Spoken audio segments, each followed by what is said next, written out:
केटी मान्छेले केटा मान्छेले गरेको सानो एफर्ट चाहिँ याद गर्दो रहेछ क्या त्यो चाहिँ मैले एकदमै याद गरेको कुरा है लक्की पनि कसरी भयो मेरो ममले एकदम सेयर गर्ने मलाई कसरी हुन्छ नि एउटा सर्टन रिलेसनसिप भनेर कसरी उ गर्नुपर्छ केटी मान्छेले कस्तो के फिल गर्छ त्यो देखाउनु भयो बुझाउनु भयो कि मलाई ममले चाहिँ क्या त्यो एउटा सर्टन नलेज चाहिँ दिइराख्नु भएको हो कि मान्छेलाई थाहा भयो नि हजुरलाई होइन पर्सपेक्टिभ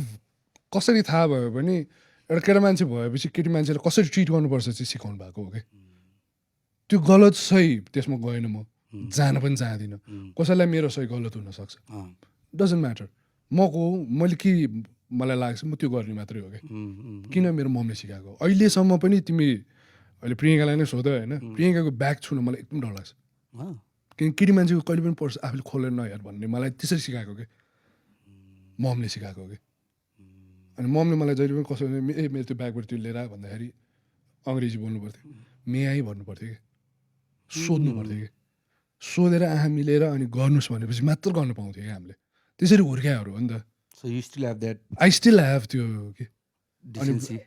त्यसलाई के भन्न चाहनुहुन्छ होइन इट्स अप टु यु त्यो तपाईँको डेफिनेसन हो तर प्रियङ्काको ब्याग सुन्दा पनि अझै हेजिटेसन हुन्छ कि मलाई त्यो निकाल्यो त भन्यो भने पनि हेजिटेट गर्छु उसलाई हेर्छु क्या अनि के हेरे भन्छ अनि